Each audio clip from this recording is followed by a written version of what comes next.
Sir మీరన్నట్టే రక్షణ అంటే భౌతిక సంబంధమైనదా? లేదా ఆత్మీయ సంబంధమైనదా? రక్షణ అనేది అది భౌతికమైన మాటలాగా కనిపించినప్పటికీ, ఇక్కడ మనం తెలుసుకోవాల్సింది, ఆలోచించాల్సింది దేవుడు భౌతికమైన విషయాల నుండి రక్షించడము అనే కాన్సెప్ట్ కాదు. ఓల్డ్ టెస్టమెంట్‌లో ఈ రక్షణ ప్రణాళిక అదృశ్యంగా ఉంది. భౌతికమైనటువంటి విషయాలలో ఇశ్రాయేలీయులను రక్షించడాన్ని బట్టి తన ప్రణాళికను తెలియజేశారు. కానీ న్యూ టెస్టమెంట్ దగ్గరకొచ్చేటప్పటికి ఇది ఆత్మను రక్షించుకునేటువంటి ఒక ప్రక్రియకు ప్రాధాన్యత ఇవ్వడం జరిగింది. కనుక ఆ ఆత్మను రక్షించుకునేటువంటి ప్రక్రియ కొరకే యేసుక్రీస్తు ఈ భూమి మీదకి రావడం జరిగింది. ఆయన చనిపోయి తిరిగి లేవడం కూడా జరిగింది. ఈ విషయాన్ని అంగీకరించి ప్రాక్టీస్ చేయడం అనేది యేసుక్రీస్తు దగ్గరకొచ్చిన ప్రతి ఒక్కరు కూడా చేయాలి. 100% ఈ విషయం మీద దృష్టి పెట్టుకోవాలి.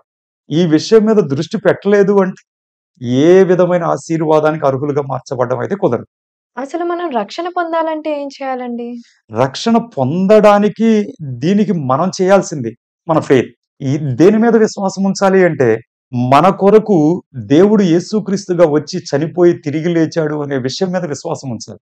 దీని మీదే గదా ప్రపంచంలో చాలా కాంట్రోవర్సీ జరుగుతుంది.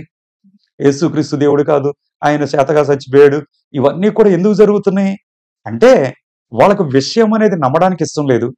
వాళ్ళు యేసుక్రీస్తు అంటే ద్వేషంతో వాళ్ళ మనసును నింపుకున్నారు.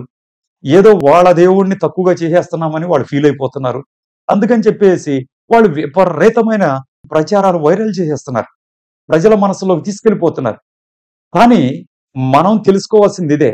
వాళ్ళెంత వైరల్ చేసినా, వాళ్ళు ఎంతగా వాళ్ళ విషయాన్ని ప్రజల్లోకి నాటాలని ట్రై చేసినా గాని, ఒక రియాలిటీ అనేది రియాలిటీయేనండి. కనుక యేసుక్రీస్తు మరణ పునరుత్థానాలనేవి మానవ జీవిత విడుదల కొరకు ఒక ప్రమాదం నుండి లేకపోతే ఆత్మను రక్షించడానికి దేవుడు మనిషికిచ్చిన ఒక అవకాశంగా తీసుకుంటే సరే. లేదు అంటే వాళ్ళే నష్టపోతారు. దేవుడిచ్చిన అవకాశాన్ని వాళ్ళు మిస్ అయిపోతారు. దీనికి మనం వాళ్ళని ఎవరిని ద్వేషించాల్సిన పని లేదు. ఎవరిని తృణీకరించాల్సిన పని లేదు.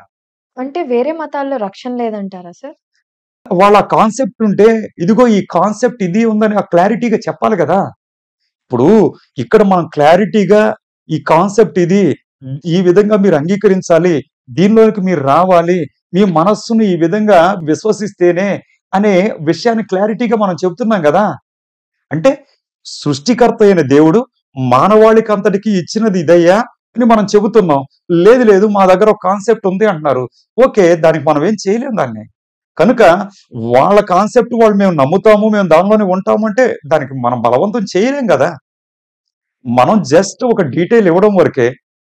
వాళ్ళు దాన్ని అంగీకరిస్తారు. లేకపోతే లేదమ్మా.